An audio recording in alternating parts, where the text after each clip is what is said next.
जय हिंद दोस्तों, कैसे आप सभी लोग। आशा करता हूं आप सभी ठीक होंगे, स्वस्थ होंगे और मौज कर रहे होंगे। मैं अंकित एक बार फिर से आपके अपने एजुकेशन चैनल वासुदेवा एजुकेशन में आपका स्वागत करता हूं। और दोस्तों एक बार फिर से आपके समक्ष हाजिर हूं आपका मॉडल पेपर लेके बी और बीएससी वाले बच्चों के लिए जो सेमेस्टर सेकंड का रहने वाला है। और ये वो मॉडल पेपर है बेटा जिसका आपको बेसब्री से इंतजार था। और ये रहने वाला बेटा ज्योग्राफी का, किसका? ज्योग्राफी का, जिसे हमें शुद्ध हिंदी में बात करें तो भूगोल भी बोलते हैं। और इसका पेपर रहने वाला है बेटा आपका 18 तारीख का। किसका बेटा? 18 तारीख का पेपर रहने वाला है। और बेटा मैं बात करूं तो आपके पास रहने वाला है मॉडल पेपर सेकंड रहने वाला है, क्योंकि मॉडल पेपर फर्स्ट जो था वो मैंने आपको प्रीवियस वीडियो में दे दिया है। अगर पहले देखा है तो आप एक बार स्क्रॉल करके पहले वो देखो, ताकि ये चीजें आपको जल्दी समझ में आएंगी। इसलिए पहले मॉडल पेपर फर्स्ट फिर सेकंड देखो। और बेटा इसके साथ मैं कहूंगा एक वीडियो और लेके आऊंगा जहां मैं मानचित्र की बात करूंगा, 10 नंबर के मानचित्र की, जो हूबहू लाने की कोशिश करेंगे अपने पास में। और बेटा मैंने पहले भी कहा था आपको केवल वासुदेवा एजुकेशन पे ट्रस्ट करना है, ताकि आपकी सारी चीजें आसान लगती दिखाई दे, क्योंकि वासुदेवा है तो मैं मुमकिन कर दूंगा सारी चीजों को। तो आइए देखते हैं अपने पास में ज्योग्राफी मॉडल पेपर सेकंड में कौन से क्वेश्चन मैं लेके आया हूं। और जैसा कि मेरे हमेशा से हेडलाइन रही है बेटा, पेपर में इनके बाहर कुछ नहीं, तो जो आएगा वो इन्हीं से आएगा। कैसे आएगा आइए देखते हैं। तो बेटा पहला क्वेश्चन रहने वाला है, तो जैसा कि मैंने पहले क्या ए स्किप कर दिया है, बी उठाया है, तो बी में पहला कौन सा है बेटा? मानव भूगोल के जनक कौन है? who is now as the father of human geography। अब बेटा एक चीज याद करो बेटा, मानव भूगोल के जनक की अगर हम बात करें तो याद करो, भूगोल आप पढ़ रहे हो, जनक आपको पता होगा। तो बेटा जनक है अपने पास में फेडरिक। कौन है बेटा? फेडरिक रेडजर। ये नाम आप याद रखना, बहुत कीमती है, क्वेश्चन आ सकता है, क्योंकि मानव भूगोल हम पढ़ रहे हैं और मानव भूगोल के जनक से क्वेश्चन ले सकता है। क्लियर बात है? अब सुनो, ग्रिफिथ टेलर ने मानव प्रजातियों का वर्गीकरण किस आधार पर किया? ग्रिफिथ टेलर नाम का वैज्ञानिक था, उसने मानव प्रजातियों का क्या किया बेटा? बंटवारा किया। उसने मानव प्रजातियों का क्या किया? बंटवारा किया। उसका क्लासिफिकेशन किया, उसको उसने बांटा अपने पास में। और उसने बांटा तो किस बेस पे बांटा अपने पास में? तो बेटा सीधी बात याद रखना, सिर की बनावट। किस आधार पे बांटा बेटा? सिर की बनावट के आधार पर उन्होंने वर्गीकृत किया था। उसके बाद तीसरा क्वेश्चन आता है बेटा, स्टॉप एंड गो डिटरमाइनिज्म। क्या बेटा? स्टॉप एंड गो डिटरमाइनिज्म किस सिद्धांत का दूसरा नाम है? वो was the propounder of neo determinism. याद है? नवनियतिवाद। कौन बेटा? नवनियतिवाद। कई बार तो आप सोचते हो कि सर को भी नहीं आता। अरे बेटा मेरे को तो ज्योग्राफी थोड़ी थोड़ी आती है, आप लोगों को तो ज्योग्राफी पूरी पूरी आती होगी। तो बेटा याद रखना, स्टॉप एंड गो डिटरमाइनिज्म कौन था? किस सिद्धांत का दूसरा नाम है? नवनियतिवाद। अब आपको उसे टिप्पणी आए तो टिप्पणी आ गई तो केवल इतना सा लिखा हुआ आ जाएगा, स्टॉप एंड गो डिटरमाइनिज्म। इसके बारे में बता दो, यानी नवनियतिवाद के बारे में बता दो अपने पास में। ठीक है, ग्रिफिथ टेलर पे आ जाए तो ग्रिफिथ टेलर मानव प्रजाति का वर्गीकरण किस आधार पे? ग्रिफिथ के आधार पे। ऐसे अब इसको देखो, सांस्कृतिक भूदृश्य क्या है? सांस्कृतिक भूदृश्य क्या है इसको बताना है अपने पास में। और बड़ा क्वेश्चन यहां से, यह अवधारणा किसने दी? ये क्वेश्चन बहुत बड़ा है बेटा। तो देखो अवधारणा किसने दी बेटा? कॉल शूअर ने। किसने दी बेटा? कॉल शूअर ने दी। याद रखिएगा, बड़ा क्वेश्चन है। उसके बाद में हमारे पास में क्वेश्चन आता है बेटा, विश्व की सबसे अधिक बोली जाने वाला परिवार व भाषा परिवार कौन सा है? तो कौन सा है बेटा? Which is the most widely spoken language family in the world? तो बेटा सिंपल बात है, इंडो यूरोपियन लैंग्वेज फैमिली। कौन से बेटा? इंडो यूरोपियन लैंग्वेज फैमिली है अपने पास।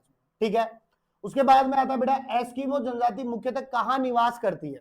तो बेटा एस्किमो जनजाति जो है वो आर्कटिक रीजन में करती है। किसमें बेटा? आर्कटिक रीजन में। उसके बाद में बुशमैन जनजाति किस मरुस्थल में निवास करती है?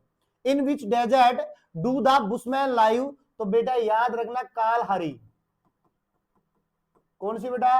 कालहरी। हरी के डेजर्ट में, काल हरी मैदानों के अंदर निवास करती है बुशमैन की जातियां। उसके बाद में बेटा संभववाद के प्रवर्तक कौन थे? Who was the founder of possibilism. तो बेटा पॉल वॉन के पास में चले जाना, अपने पास में किसके पास? पॉल वॉन के पास में चले जाना, वही इसके क्या थे? प्रवर्तक थे।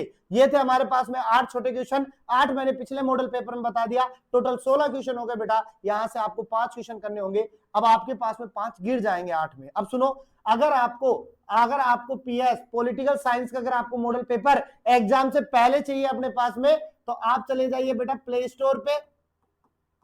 कहां चले जाइएगा?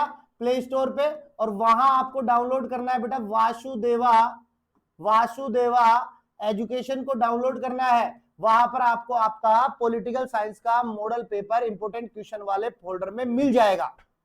अब सुनो दूसरा क्वेश्चन। अब नियतिवाद, कौन सा बेटा?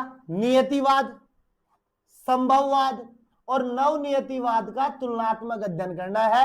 पेज लेना है, 3 पोर्शन करने हैं, एक में नियतिवाद लिखना है, एक में संभववाद लिखना है, एक में नवनियतिवाद लिखना है। कंपैरिजन करना है, बड़ा क्वेश्चन बन जाएगा अपने पास में। तो मैं कहा comparative study of determinism, possibilism and neo determinism. क्या? नियो डिटरमाइनिज्म।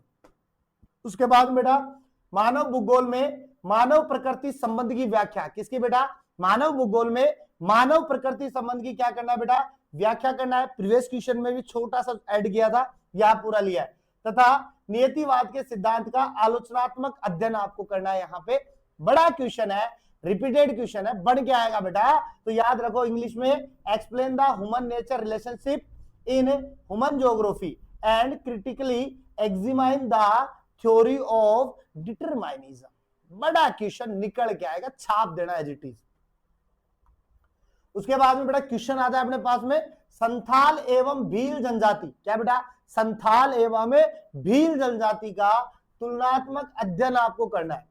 तो एक तरफ आपको संथाल जाति देखनी है, एक तरफ भील जनजाति देखनी है। अगर अकेली संथाल जनजाति आती है तो उस पे लिख दो, अकेली भील जनजाति आती है तो उस पे लिख दो, और दोनों साथ आते हैं तो दोनों को लिख दो। बड़ा क्वेश्चन बन गया अपने पास में। मैं का comparative study of the Santhal and Bhil tribes. ठीक है। उसके बाद में हमारे पास में 3 नाम आते हैं बड़े बेटा, एस्किमो, बुशमैन एवं पिग्मी। कौन बेटा? एस्किमो, बुशमैन एवं पिग्मी जनजातियों का पर्यावरणीय अनुकूलन सहित क्या करना है बेटा? वर्णन करना है। किसका? एस्किमो का, बुशमैन का, जनजाति का पर्यावरणीय अनुकूलन, यानी कि जो हमारे पास में इन्वायरमेंट अडेप्टेशन होता है ना, उस आधार पर इनका क्या करना है? वर्णन करना है। बड़ा क्वेश्चन है, निकल के आएगा शानदार तरीके से। उसके बाद में 3rd क्वेश्चन आता है बेटा, जनसंख्या संक्रमण सिद्धांत की विभिन्न अवस्थाओं का वर्णन करना है। पहले में छोटा क्वेश्चन दिया था और इसकी अवस्था है बेटा 5, और इन्हीं 5 अवस्थाओं को आपको क्या करना है बेटा? एक्सप्लेन करना है। बड़ा क्वेश्चन बनाना है, 20 नंबर के अंदर बहुत शानदार क्वेश्चन पड़ेगा, और आएगा तो धमाकेदार से आएगा बेटा, याद रखना। उसके बाद में बेटा माल्थस के जनसंख्या सिद्धांत, किसकी बेटा? माल्थस के जनसंख्या सिद्धांत की व्याख्या कीजिए। किसकी बेटा? माल्थस की। पहली बात याद, किसकी बेटा? माल्थस की। ठीक है। और इसकी आलोचना बताइए, यानी किसकी, इसकी क्या कमियां रही है अपने पास में, उसको बताना है अपने पास में। तो explain Malthus theory of population and discuss is criticism. ठीक है, याद रखिएगा, बड़ा क्वेश्चन। और उसके बाद में लास्ट एंड फाइनल क्वेश्चन बेटा, विश्व नगरीकरण की प्रवृत्तियों एवं प्रतिस्पों का वर्णन करना है। तो बेटा विश्व नगरीकरण की बात तो उत्तरी अमेरिका की बात करेंगे। किसकी बेटा? उत्तरी अमेरिका की। तो याद रखना, describe the trend and pattern of world urbanization. तो उत्तरी अमेरिका के बारे में आपको भी डिटेल यहाँ पे लिखे हुए चलना है। ठीक है, ओके सुनो। नेक्स्ट क्वेश्चन है बेटा, क्रिस्टलार के केंद्रीय स्थल सिद्धांत की क्या करना है बेटा? व्याख्या करनी है। किसकी? क्रिस्टलार के केंद्रीय स्थल सिद्धांत की अपने पास में। बड़ा क्वेश्चन निकल के आएगा 20 नंबर। और इस प्रकार से आपके टॉप 5 क्वेश्चन कंप्लीट होते हैं। टॉप 5 कल दिए थे, टॉप 5 आज दे दिए। यहां पे आपका मॉडल पेपर कंप्लीट होता है। और मैं कहूंगा बेटा डिटेल पढ़ लेना, चीजें आसान हो जाएंगी आपके पास में, क्योंकि मैंने हमेशा से एक ही बात की है, वासुदेवा एजुकेशन ट्रस्ट पे चल रहा है। आप केवल ट्रस्ट करते रहो, चीजें मैं आपके लिए बहुत आसान कर दूंगा, क्योंकि मेरी जो सब्जेक्ट एक्सपर्ट टीम है बहुत मेहनत करती है आपके लिए।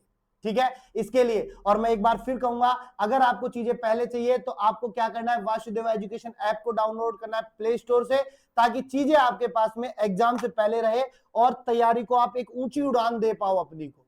मिलते हैं नेक्स्ट वीडियो के साथ में, तब तक आप बने रहिएगा और हमेशा की तरह बेटा मुस्कुराते रहिएगा, क्योंकि मुस्कुराना जीवन का अमूल्य